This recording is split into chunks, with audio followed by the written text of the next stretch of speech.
¿Por qué Hollywood permitió que Marlene Dietrich usara trajes masculinos y besara a mujeres en la pantalla, pero convirtió a Tallulah Bankhead en un hazmerreír por hacer exactamente lo mismo? La respuesta no está en con quién se acostaban, sino en cómo lo ocultaban. Una mujer jugó según las reglas de la hipocresía. La otra decidió que las reglas existen solo para los idiotas. A la historia le encanta esterilizar a las mujeres peligrosas. Hoy, cuando escuchamos sobre el llamado Círculo de Costura, esa red clandestina de lesbianas y mujeres bisexuales en la edad de oro de Hollywood, queremos ver romance en ello. Imaginamos un club secreto de élite donde las grandes estrellas podían ser ellas mismas con seguridad. Visualizamos una hermosa historia de solidaridad femenina enfrentándose a un patriarcado brutal. Pero la realidad era mucho más oscura y mucho más cínica. El Círculo de Costura no era un club de libertad, era un búnker de miedo. Era un mecanismo de supervivencia construido sobre una sola regla simple. Haz lo que quieras a puertas cerradas, pero en público interpreta el papel que te vendimos. Y hubo solo una mujer que miró ese contrato y lo hizo pedazos: Tallulah Bankhead. Probablemente has visto sus fotografías o has escuchado ese famoso tono áspero: "Darling". Tal vez la conozcas como una excéntrica fiestera, la mujer sobre la que la gente bromeaba diciendo: "Un día sin Tallulah es como un mes sin desastres". Pero esa imagen de la borracha divertida no es del todo la verdad. Es una celda de prisión que el sistema de estudios construyó para ella. En los próximos minutos, haremos lo que Hollywood intentó impedir durante medio siglo. Vamos a desmenuzar el verdadero caso de Tallulah Bankhead. No vamos a hurgar en la ropa sucia. Había mucha, y no importa. Vamos a diseccionar la mecánica de la industria misma. Entenderás por qué el Círculo de Costura en realidad odiaba a Tallulah. Advertencia: ella era su peor pesadilla. Veremos la diferencia entre la sexualidad comercializable de Dietrich y la honestidad peligrosa de Bankhead. Y lo más importante, responderemos a la pregunta: ¿qué le sucede a una persona que se niega a usar una máscara en un mundo donde el rostro es solo otro efecto especial? Olvida los cuentos de hadas sobre la chica mala de Hollywood. Esta es la historia de una mujer que fue demasiado real para la fábrica de sueños. Acto 1. Operación Caricatura. ¿Cómo neutralizar a una mujer incómoda? Para entender cómo Hollywood destruyó a Tallulah Bankhead, primero debemos deshacernos de la ilusión de que ocurrió por accidente. Estamos acostumbrados a pensar en la caída de las estrellas como el resultado de sus demonios personales. El alcohol, las drogas, los romances fallidos. Nos resulta cómodo creer que Tallulah bebió hasta arruinarse o que destruyó su propio talento. Pero esa es una mentira que beneficia al sistema. Tallulah Bankhead no cayó. Fue empujada. Y fue empujada de manera metódica, fría y con una crueldad calculada. Esto no fue una cadena de errores. Fue una operación especial, una operación diseñada para convertir a una brillante actriz dramática en un payaso de feria. Volvamos al punto de partida. Cuando Tallulah llegó a Hollywood después de su triunfo en el teatro londinense, todavía no era esa mujer escandalosa. Era una reina, hija del presidente de la Cámara de Representantes de los Estados Unidos de América, nieta de un senador. La política estadounidense corría por sus venas. Era culta, afilada como una navaja en la conversación y poseía un magnetismo escénico que hacía llorar de placer a los críticos en Londres. Paramount no se limitó a contratarla. Le dio un contrato pensado para convertirla en su respuesta a Marlene Dietrich y Greta Garbo. La apuesta era la grandeza. Pero muy pronto, los jefes del estudio se dieron cuenta de que habían cometido un error fatal. No compraron a una actriz. Dejaron entrar a un animal salvaje en su fábrica estéril, un animal que se negaba a obedecer. En el sistema de estudios de los años 1930, existía un algoritmo claro para crear una estrella. La identidad de una persona era borrada y en su lugar se construía un mito. Se cambiaban los nombres, se reescribían las biografías, Se arrancaban dientes y se reemplazaban por otros nuevos. Las líneas del cabello se elevaban mediante electrólisis. Y, lo más importante, se firmaba un código moral. Podías ser quien quisieras en el dormitorio, pero en público pertenecías al estudio. Tallulah Bankhead cometió el pecado imperdonable. Se negó a pasar por esta cinta transportadora de deshumanización. No solo rompió las reglas, ignoró su propia existencia. Y el problema no era que bebiera o que se acostara con mujeres y con hombres. El problema era que lo hacía con una despreocupación aristocrática, sin pedir permiso. Para Mayer y los demás patriarcas de Hollywood, esto no era solo un desafío a la autoridad, era una amenaza económica. Si el público veía que una estrella podía ser real, viva, imperfecta y compleja sin el filtro de un estudio, toda la magia del negocio cinematográfico se vendría abajo. El público tenía que creer en el cuento de hadas, y Tallulah era una crónica documental del caos. Y así, el sistema activó su protocolo de defensa. Si una persona no puede ser silenciada porque es demasiado famosa, y no puede ser despedida discretamente porque sus conexiones en Washington son demasiado poderosas, existe una tercera opción: la marginación a través de la caricatura. Así es como funciona. Tomas los rasgos más brillantes y peligrosos de una persona y subes el volumen hasta niveles absurdos, hasta que dejan de inspirar respeto y empiezan a provocar risa. El miedo a una mujer fuerte debe transformarse en burla hacia una mujer loca. Observa cómo los medios comenzaron a cambiar la narrativa en torno a ella. A comienzos de los años 1930, los titulares gritaban sobre su talento, comparándola con Sarah Bernhardt. A mediados de los años 1930, el enfoque se desplazó exclusivamente hacia su excentricidad. Los periodistas, perros guardianes encadenados del sistema de estudios, dejaron de escribir sobre su actuación.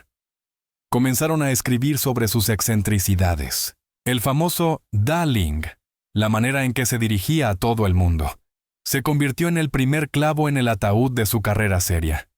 En realidad, era un hábito de la alta sociedad, una forma de ocultar el hecho de que, debido a su miopía y al enorme número de personas que conocía, a menudo no reconocía a sus interlocutores. Era un escudo social. ¿Qué hicieron los medios? Lo convirtieron en un meme. Darling pasó a ser sinónimo de una mujer borracha y promiscua, que no podía recordar nombres porque su cerebro estaba nublado por la ginebra. Un matiz aristocrático fue transformado en un síntoma de degradación. Luego vino su sexualidad. Tallulah no ocultaba el hecho de que no usaba ropa interior. Para ella, era una cuestión de comodidad y libertad personal, una rebelión contra los corsés y las convenciones de la era victoriana en la que fue criada. Pero Hollywood convirtió esto en un chiste sucio. La frase legendaria, atribuida a diversas personas pero siempre vinculada a Tallulah, decía así: «No sé quién es esta mujer, pero por el amor de Dios, pónganle ropa interior». ¿Sientes la diferencia?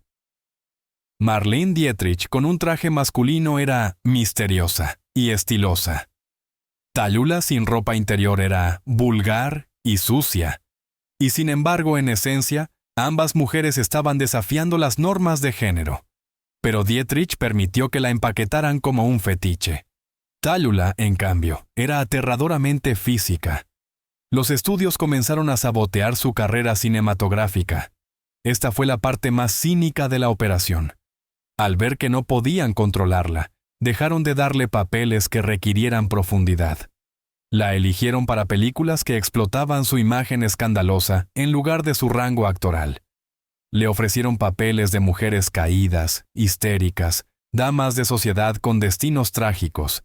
El sistema dijo: ¿quieres ser mala? Bien. Te venderemos como un monstruo. Piensa en la película de Alfred Hitchcock, Lifeboat. Es, posiblemente, su mejor papel en el cine. Interpreta a la periodista Connie Porter, cínica, fuerte y compleja. Está magnífica en esta película. Se roba cada escena. ¿Pero qué discutió la prensa después del estreno? No su actuación. Discutieron rumores de que una vez más no llevaba ropa interior en el set, y de que los miembros del equipo tenían que apartar la mirada incómodos cuando ella subía por las escaleras. Incluso cuando entregaba un resultado brillante, la máquina de propaganda lo reducía todo a la ropa interior. Esto no fue un accidente, fue una táctica de devaluación. No puedes percibir a una persona como una gran artista si te obligan a pensar en ella solo como el objeto de chistes groseros. Y aquí llegamos a la etapa más aterradora de la operación caricatura. Talulah, al ser una mujer excepcionalmente inteligente, vio todo esto. Entendió lo que estaba ocurriendo. Pero en lugar de esconderse o intentar convertirse en una niña buena, algo que repugnaba a su naturaleza, decidió ir hasta el final. Comenzó a jugar con la caricatura. Este fue un mecanismo de defensa trágico. ¿Quieres ver en mí a un payaso loco? Bien. Seré el payaso más ruidoso, más borracho y más insoportable que hayas visto jamás. Pero lo haré bajo mis propias condiciones. Convirtió su personaje público en una actuación. Aparecía en programas de radio y decía cosas que hacían encanecer a los censores en cuestión de segundos. Transformó su vida en un espectáculo unipersonal interminable, en el que ella era la directora, la protagonista y la víctima.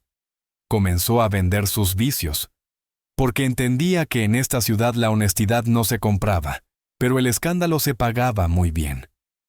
Pero detrás de todo ese ruido se escondía una profunda tragedia profesional. Talulah Bankhead era una actriz del calibre de Bette Davis.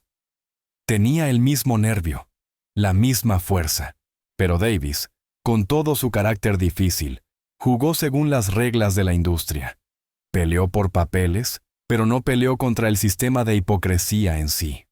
Talulah peleó contra el propio aire que respiraba Hollywood. Por eso fue excluida de todas las listas.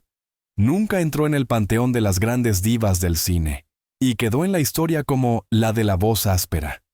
El sistema no podía permitir que se convirtiera en un ícono, porque un ícono es un modelo a imitar. E imitar a Talulah significaba destruir los propios cimientos del control social. El círculo de costura del que hablaremos a continuación observó esta destrucción con horror. Para las lesbianas y mujeres bisexuales de Hollywood, Garbo, Hepburn, Stanwyck, el destino de Talulah se convirtió en un manual visual.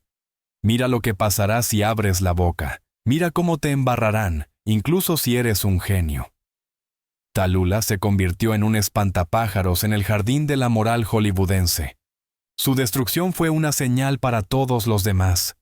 Guarden silencio. Susurren en sus clubes cerrados. Usen máscaras. Porque si intentan vivir con el rostro descubierto, convertiremos su cara en una máscara de payaso que nunca podrá ser retirada. No fue víctima de sus pasiones. Fue víctima de su negativa a avergonzarse de ellas. En un mundo donde la vergüenza era la principal herramienta de control, la desvergüenza de Talulah fue un acto revolucionario. Y la revolución no fue reprimida ejecutando a la revolucionaria, sino volviéndola ridícula. A finales de los años 1940, la operación caricatura estaba completa. El mundo olvidó a la gran actriz Talulah Bankhead. El mundo solo conocía a un personaje llamado Talulah, un chiste ambulante, un brindis de fiesta, un remate radial.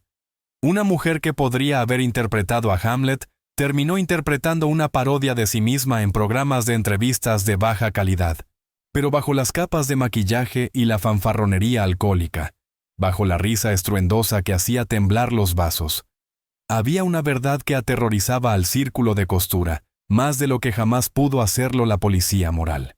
Y es de esa verdad, la que convirtió a Talulah en una paria incluso entre los suyos, de la que debemos hablar ahora mismo. Acto 2. La antimateria del círculo de costura.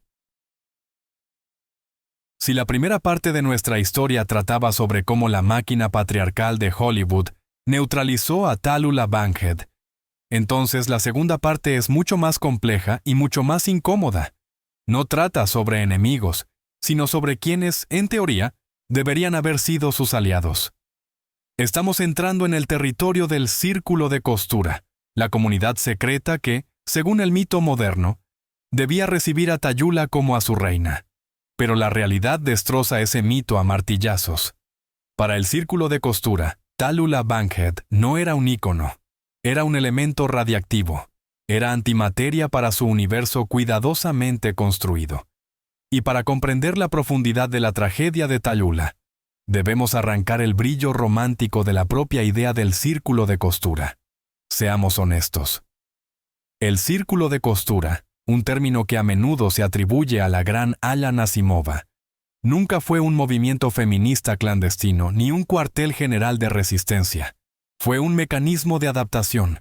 Fue un sistema colectivo de seguridad construido sobre el miedo.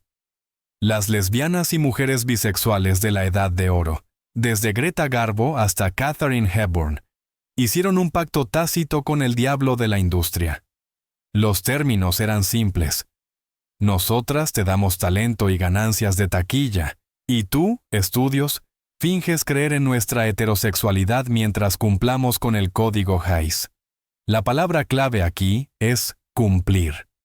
Las integrantes del círculo de costura eran maestras de la encriptación. Su supervivencia dependía de los códigos. Violetas en la solapa. Pantalones presentados como moda europea excéntrica.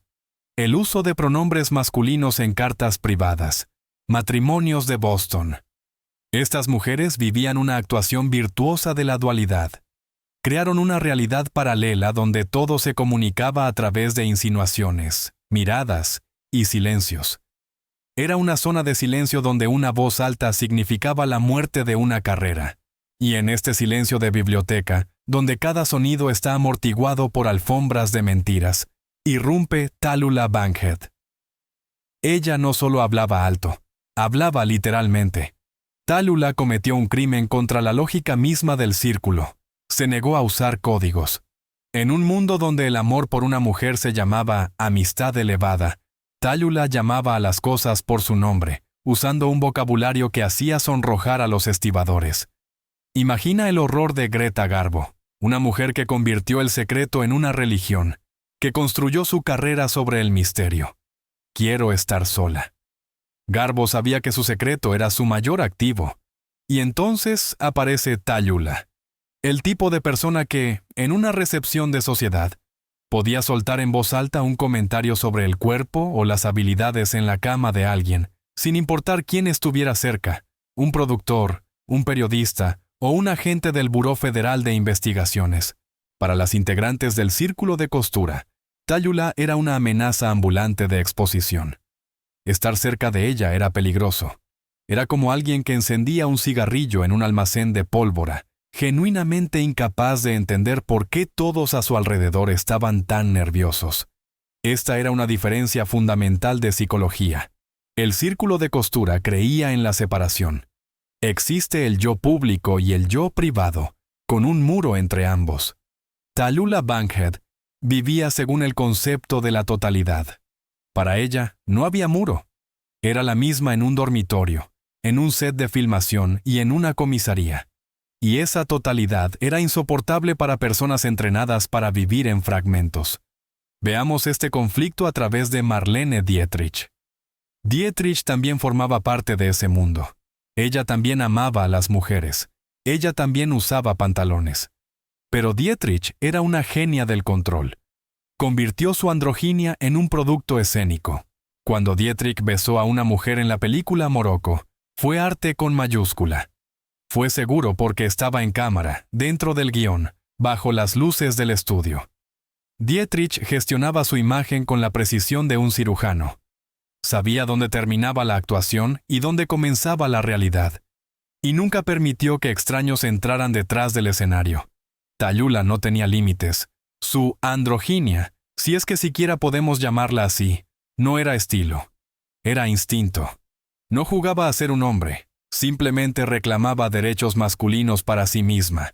El derecho a beber, el derecho a decir groserías, el derecho a elegir parejas, el derecho a no justificarse. Dietrich vendía la ilusión del vicio. Tallulah ofrecía la realidad de la libertad. Hollywood y el círculo de costura junto con él solo compraban ilusiones. La realidad los aterrorizaba. La realidad era desordenada, impredecible e incontrolable. Por eso el círculo de costura la aisló. Esto no fue simple esnovismo. Fue una cuarentena.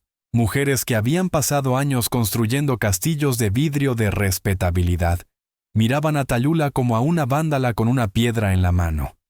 Si Tallulah era arrestada o aparecía en los periódicos con otro escándalo más, la sombra caería sobre todas las que hubieran estado cerca de ella. Ella era la paciente cero de la honestidad, y nadie quería contagiarse. Más aún, el comportamiento de Tallulah creó una profunda disonancia psicológica dentro del círculo. Ella era una acusación viviente de su propia cobardía. Cuando mujeres como Katharine Hepburn miraban a Tallulah, que no se preocupaba por la opinión pública, sentían una punzada de culpa. Hepburn pasó su vida ocultando su verdadera naturaleza detrás de la imagen de una atleta asexual o de la compañera devota de Spencer Tracy. Tallulah les mostraba cómo podría haber sido la vida si no hubieran tenido miedo. Pero en lugar de admirar su valentía, eligieron una respuesta defensiva: el desprecio. Es más fácil etiquetar a alguien como vulgar, libertina y loca que admitir que es más libre que tú. Es más fácil decir, solo es una borracha que no sabe comportarse, que admitir, es la única de nosotras que no vendió su alma por un contrato con Metro-Goldwyn-Mayer. Tallulah Bankhead rompió el contrato del silencio. El círculo de costura operaba como la mafia. Omertá, tú guardas silencio sobre mí y yo guardo silencio sobre ti. Todas sabemos quién es quién, pero nunca lo decimos en voz alta frente a los civiles. Tallulah nunca firmó esa omertá. No porque quisiera traicionar a nadie, sino porque era simplemente incapaz de susurrar. Su voz, ese famoso barítono grave, estaba hecha para la declamación, no para la conspiración. Había otra razón por la que se convirtió en antimateria: su origen. No lo olvidemos, era una Bankhead, hija de la élite política de Alabama. Eso le daba un nivel de confianza interior e inmunidad que inmigrantes pobres como Garbo o Dietrich no tenían. Tallulah sabía que incluso si Hollywood la expulsaba, seguiría siendo una Bankhead. Tenía una red de seguridad de orgullo familiar y conexiones. Las otras no la tenían. Sus carreras eran lo único que poseían. Así que, para el círculo de costura, la imprudencia de Tallulah parecía la arrogancia de una niña rica, jugando con fuego porque sabía que su padre, o al menos su sombra, la protegería. La odiaban porque ella podía permitirse el lujo de no tener miedo. Al final, Tallulah se encontró en una posición única y aterradora. Para la mayoría heterosexual, era demasiado queer, demasiado extraña, demasiado masculina. Pero para la comunidad queer de Hollywood, era demasiado abierta, demasiado peligrosa, demasiado real. No encajaba en ninguna categoría. Quedó atrapada en un limbo. Fue rechazada por la sociedad normal por sus pecados. Y fue rechazada por la sociedad subterránea, por la manera en que confesaba esos pecados, públicamente y sin arrepentimiento. La tragedia de Tallulah dentro del círculo de costura es la tragedia de una profeta apedreada por su propio pueblo. Vivió la vida con la que ellas soñaban en sus fantasías más audaces, pero en la realidad, retrocedieron ante ella como si fuera la peste. Demostró un teorema aterrador. El comportamiento más imperdonable en un sistema totalitario, y Hollywood de los años 1930, era un sistema totalitario de la moral. No es romper las reglas. Es negarse a esconderse después de romperlas. El círculo de costura era una zona de penumbra confortable. Tallulah era un reflector. Y como todo el mundo sabe, en una habitación oscura, la persona que enciende la luz irrita a todos los presentes. Quema los ojos. Hace que la gente quiera cerrarlos con fuerza y suplicar que apaguen la luz. Y al final, Hollywood la apagó. Pero antes de pasar a cómo exactamente comenzó a desvanecerse, necesitamos quitar una capa más de esta historia complicada. Necesitamos entender por qué la propia naturaleza de su personalidad rompió la cabeza de los hombres de mercadotecnia de los estudios.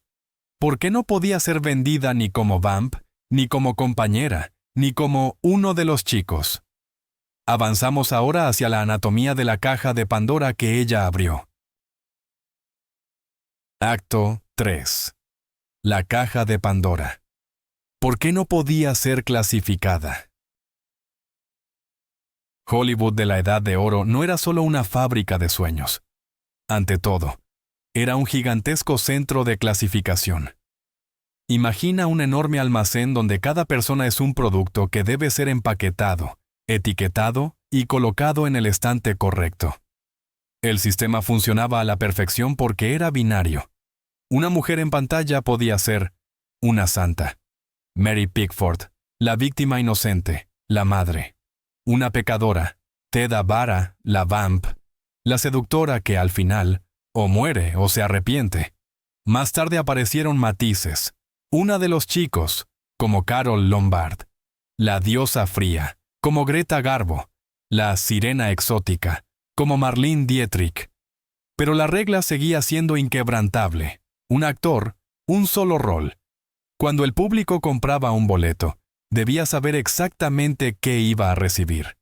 No vas a una película de Shirley Temple esperando una masacre empapada en sangre.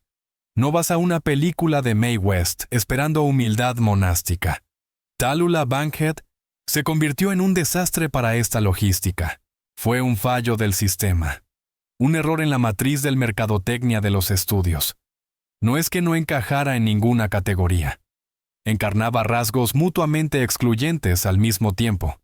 Los productores la miraban y veían a una mujer hermosa, con ojos enormes y soñadores, un cabello lujoso y una figura hecha para la seda. Por fuera, era la heroína romántica perfecta. Excelente, pensaban. La venderemos como el nuevo ícono de la feminidad. Pero en el momento en que abría la boca, la ilusión estallaba. De la garganta de esa muñeca de porcelana salía una voz de bajo. No solo una voz grave como la de Lauren Bacall, sino un barítono ronco, impregnado de humo, que sonaba como si perteneciera a un camionero que acababa de ganar una partida de póker. Ese fue el primer nivel de disonancia. Un conflicto audiovisual. El cerebro humano está programado para buscar armonía. Si vemos a un ángel, esperamos escuchar un arpa. Tallulah parecía un ángel, pero sonaba como un trombón. Para el público de los años 1930, esto no era simplemente extraño. Era inquietante. Creaba una sensación subconsciente de amenaza. Una mujer que suena como hombre pero se ve como diosa es una quimera. Y en la mitología, las quimeras son monstruos. El segundo nivel de disonancia era un paréntesis social. En Estados Unidos, el sistema de clases no era tan rígido como en Gran Bretaña, pero existía. Tallulah era aristocracia. Los Bankhead eran la realeza del sur. Su padre fue presidente de la Cámara de Representantes. Su tío fue senador. Ella creció en los corredores del poder. Tenía modales impecables cuando quería exhibirlos. Sabía qué tenedor usar para comer ostras y podía sostener una conversación sobre geopolítica con Winston Churchill. Y sin embargo, su comportamiento era el de una chica de muelle. Decía groserías con virtuosismo, de manera sucia e inventiva. Bebía ginebra directo de la botella. Contaba historias sobre sus enfermedades de transmisión sexual, como si estuviera hablando del clima. Para Hollywood, esto era un problema insoluble. ¿Cómo se vende ese híbrido?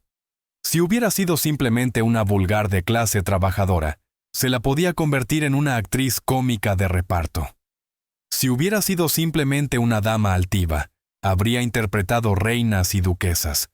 Pero ella era una dama que se comportaba como una vagabunda. El público no podía entender si debía admirarla o despreciarla. ¿Estaba por encima de nosotros o por debajo de nosotros? Esa disonancia cognitiva irritaba a la gente. Al público le gustan las estrellas que confirman su visión del mundo, no las que se la rompen contra la rodilla cada 5 minutos. El tercer nivel, y el más profundo, era el caos de género. Ya hemos hablado del círculo de costura y de las lesbianas. Pero el problema de Tallulah iba más allá de la orientación sexual. El problema era su energía. En el cine de esa época existía una división estricta. El hombre es activo, mira, actúa, toma. La mujer es pasiva, la miran, recibe la acción, seduce o se resiste. Tallulah Bankhead era agresivamente activa. Devoraba el espacio a su alrededor. En pantalla y en la vida, dominaba a los hombres no con encanto femenino, sino con pura fuerza de voluntad e intelecto. No coqueteaba, atacaba. Cuando Paramount intentó convertirla en una segunda Marlene Dietrich, fracasó de manera estrepitosa. ¿Por qué? Porque Dietrich, incluso con traje masculino, seguía siendo un objeto de deseo. Era fría, distante, permitía que el espectador proyectara fantasías sobre ella. Dietrich era una pantalla. Tallulah no era una pantalla. Era un proyector. Irradiaba una energía tan poderosa que el público masculino se sentía incómodo. Los hombres en la sala percibían que esa mujer en pantalla era más fuerte que ellos. Ella no los deseaba, los evaluaba. Y la evaluación, casi con seguridad, no sería a su favor. Eso era letal para la taquilla. En los años 1930, los hombres pagaban un boleto para sentirse héroes. Tallulah los hacía sentirse como niños reprendidos por una institutriz estricta y ligeramente borracha. Los estudios intentaron reempaquetarla, intentaron suavizar su imagen, pero se veía falso, como un lobo con piel de oveja. Intentaron convertirla en villana, pero era demasiado carismática, y el público empezaba a simpatizar con el mal, lo que violaba el código moral de Hollywood. Tallulah se convirtió en la encarnación de lo que más tarde se llamaría camp, décadas antes de que Susan Sontag describiera el concepto. Era demasiado en todo. Demasiada emoción, demasiados gestos, demasiada verdad. Transformó su vida en un teatro grotesco porque los límites ordinarios de la realidad le quedaban estrechos. Y aquí está la respuesta de por qué no podía ser clasificada. Clasificar exige simplificar. Para meter un expediente en un cajón, hay que recortar los bordes que sobresalen. Tallulah se negaba a ser simplificada. Decía, soy pura como la nieve que se derrite, y de inmediato añadía, pero nadé a través de una alcantarilla. Hablaba de su amor por Dios y por la Biblia, y realmente estaba bien leída en teología, y un minuto después cometía un pecado mortal. Para ella, eso no era hipocresía. Era la plenitud de la vida. El ser humano es complejo. El ser humano está tejido de contradicciones. Pero Hollywood era un negocio que vendía emociones simples. El círculo de costura lo entendía. Katharine Hepburn lo entendía.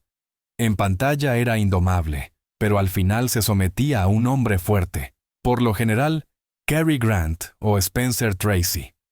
Garbo lo entendía. Ella moría por amor. Tallulah no se sometía y no moría.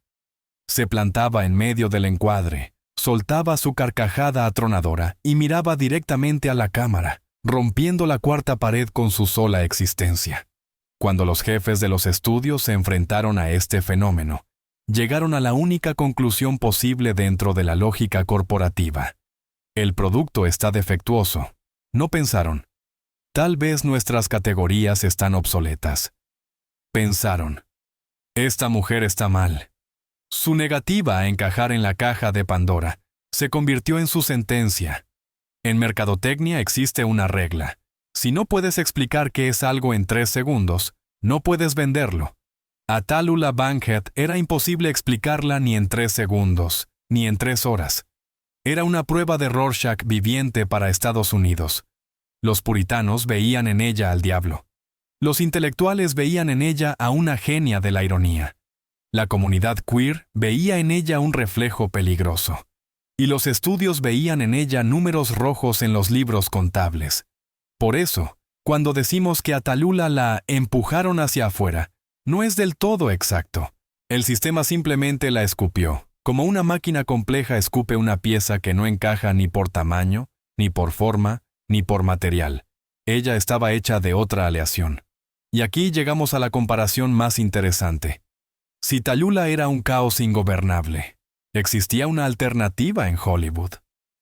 Hubo un ejemplo de una mujer con configuraciones similares, bisexualidad, fuerza, independencia, que lograra hackear el sistema en lugar de ser aplastada por él. Sí, la hubo. Y esta comparación será dolorosa, pero necesaria. Marlene Dietrich. ¿Por qué una se convirtió en leyenda del estilo y la otra en leyenda del escándalo? ¿Cuál fue su diferencia fundamental, más allá de la cantidad de ropa interior? De eso hablaré a continuación. Acto 5. Soledad en una habitación vacía. En toda gran obra llega un momento en que los decorados se desmontan. El público se va y el actor queda solo en un escenario vacío. Las luces se apagan y el único sonido que queda es el eco de los propios pasos. Para Tallulah Bankhead, este quinto acto se extendió a lo largo de las 2 últimas décadas de su vida. Fue la parte más brutal y al mismo tiempo la más honesta de su historia. Es aquí, en el final, donde recibimos la respuesta definitiva a la pregunta: ¿cuál es el precio de la libertad absoluta en un mundo construido sobre convenciones? Estamos acostumbrados al final estereotípico de las biografías de las estrellas malditas. Alcohol, olvido, pobreza, muerte en un charco de su propio vómito. Es un cliché que nos alimentan los tabloides para que nos sintamos mejor con nuestra normalidad segura y aburrida. Miren, nos dice la sociedad, esto es lo que les pasa a quienes viven demasiado intensamente. Pero el final de la vida de Tallulah Bankhead no es una historia de caída. Es una historia de aislamiento llevado al absoluto. Es una historia sobre cómo el espacio alrededor de una persona se quema por la intensidad de la presencia de esa persona. Para los años 1950, Tallulah se había convertido en una institución. Era famosa por ser famosa. La gente encendía la radio para escuchar su big show no por los invitados, sino para oír a Tallulah destrozar a esos invitados. Se convirtió en una atracción nacional. Los turistas en Nueva York soñaban con ver la Estatua de la Libertad y a Tallulah Bankhead, preferiblemente en el mismo estado de grandeza monumental. Pero detrás de las puertas cerradas de su apartamento en la calle Este 62, reinaba un silencio ensordecedor. ¿Por qué terminó sola? No porque los amigos le dieran la espalda. Tenía cientos de conocidos. Su teléfono no dejaba de sonar. Su casa era una puerta giratoria para hombres gays, actores jóvenes, músicos de jazz y transeúntes al azar. La tragedia estaba en la calidad de ese círculo. El círculo de costura, las mujeres que podrían haberla comprendido, que podrían haber compartido con ella el peso de vivir con una máscara o sin ella, hacía tiempo que se habían distanciado. Para Garbo, Hepburn o Crawford, ser vistas con Tallulah en los años 1950 era un suicidio reputacional.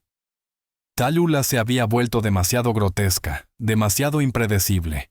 Ellas, que habían conservado sus fortunas y sus rostros mediante cirugía plástica y silencio, miraban a Tallulah como a un recordatorio viviente de la muerte y la decadencia. Era ese retrato de Dorian Gray, que escondieron en el ático, solo que este retrato caminaba por las calles y daba entrevistas. En sus últimos años, el séquito de Tallulah estaba compuesto en su mayoría por personas a las que Hollywood llamaba caddies, aprovechados. Eran personas que se alimentaban de su energía, de su dinero y de su fama. Reían sus chistes, le servían más bourbon y toleraban sus estallidos porque la vida cerca de ella se sentía como cine a color. Pero eso no era amistad. Era una simbiosis entre parásito y anfitrión. Tallulah lo sabía. Su intelecto, esa misma hoja afilada que nunca envainó, seguía intacto. Entendía perfectamente que estaba interpretando el papel de una reina ante una corte de bufones. Y esa comprensión hacía que su soledad fuera insoportable. No hay nada más aterrador que ser la persona más inteligente en una habitación llena de gente a la que tú estás pagando para que esté allí.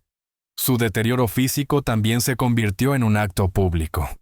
El enfisema pulmonar, resultado de fumar 100 cigarrillos al día durante medio siglo, convirtió cada respiración en una batalla.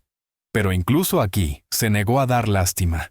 No interpretó el papel de la pobre anciana enferma. Cuando le preguntaban por su salud, respondía con el humor negro de una condenada a la horca. Convertía su tos en parte de la actuación. Llevaba su cuerpo arruinado no como harapos, sino como cicatrices de guerra. A diferencia de Marlene Dietrich, que se emparedó en un apartamento de París para que nadie la viera vieja, Tállula siguió subiendo al escenario. Apareció en la película de terror Basura D, My Darling, en el año 1965. Los críticos escupieron desprecio. La gran Bankhead ha caído al nivel del cine de terror barato, gritaban los periódicos. Pero si miramos esto sin esnobismo, vemos un acto de valentía extraordinaria. Ella sabía que se veía terrible. Sabía que el guión era basura. Pero siguió trabajando. ¿Por qué? Porque el trabajo era el único lugar donde se sentía viva. Eligió ser un monstruo ridículo en pantalla antes que un cadáver hermoso en la memoria. Fue su último dedo medio alzado hacia una industria obsesionada con la juventud. Hay un episodio de este periodo tardío que ilustra perfectamente su esencia. Durante el rodaje de esa misma película de terror, los productores intentaron obligarla a volver a grabar una línea, suavizándola. Tállula, apenas capaz de mantenerse en pie, jadeando, muriéndose, desató un escándalo que duró 3 horas. Defendió la verdad del personaje.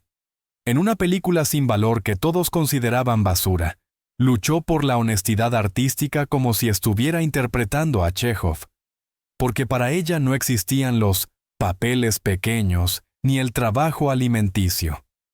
Existía solo la verdad del momento.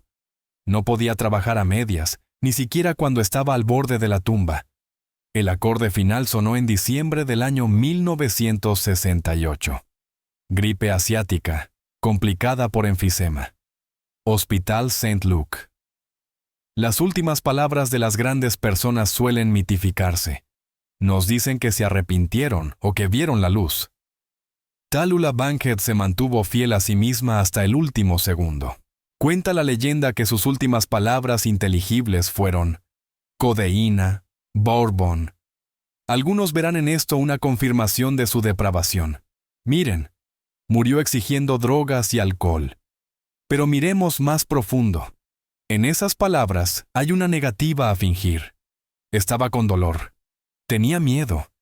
Y pidió lo que aliviaría el dolor, sin intentar hacerse pasar por santa. No pidió un sacerdote. No le pidió perdón a Dios. Siempre creyó que ella y Dios tenían una relación especial, basada en el respeto mutuo entre personalidades fuertes. Pidió alivio. Esto fue una honestidad última, biológica. La realidad del cuerpo frente a las expectativas del alma. Cuando murió, Hollywood respiró aliviado. La fuente de ruido se había silenciado. El círculo de costura pudo dormir tranquilo. Nadie amenazaría con sacar esqueletos del closet otra vez. Miles de personas asistieron a su funeral, pero entre ellas había pocas que realmente la conocieran. Vinieron fans, vinieron periodistas, vinieron esos mismos parásitos, sus verdaderos colegas, los grandes mentirosos de Hollywood. Enviaron coronas hermosas. Las flores son tan seguras, no dicen nada de más. Entonces, ¿con qué nos quedamos? Tállula Bankhead murió a los 66 años. Dejó una filmografía caótica, varios papeles teatrales brillantes que ninguno de nosotros vio jamás, y 1.000.000 de anécdotas. Parecería que el sistema ganó. Convirtió una amenaza en folclore. Pero el tiempo es algo extraño. Raspa el dorado y deja solo las estructuras que sostienen el peso. Medio siglo después, miramos a Marlene Dietrich y vemos una imagen hermosa y fría. Admiramos la forma, pero no sentimos calor. Miramos al círculo de costura y vemos a un grupo de mujeres asustadas que pasaron la vida construyendo refugios. Y entonces miramos a Tállula, a sus ojos desquiciados, a su presencia desordenada, a su negativa a ser conveniente, Y de pronto entendemos que ella fue la única que estuvo verdaderamente viva en este museo de figuras de cera. Su soledad en una habitación vacía fue el precio que pagó por negarse a vender su alma en pedazos. Nos mostró qué sucede cuando una mujer se niega a coser, a crear comodidad, a esconder las costuras, a tapar los agujeros de la realidad. Cuando una mujer tira la aguja y el hilo y toma un micrófono, el mundo intenta destruirla. El mundo puede quitarle la carrera, puede quitarle la reputación, puede quitarle la salud. Pero el mundo no pudo quitarle la voz a Tallulah Bankhead. Incluso ahora, décadas después, si escuchas con atención el silencio de la historia de Hollywood, todavía puedes oír esa risa grave, impregnada de humo, que hace temblar las lámparas de cristal de la hipocresía. Darling, si no tienes enemigos, significa que no tienes carácter. Murió sola, pero murió siendo ella misma.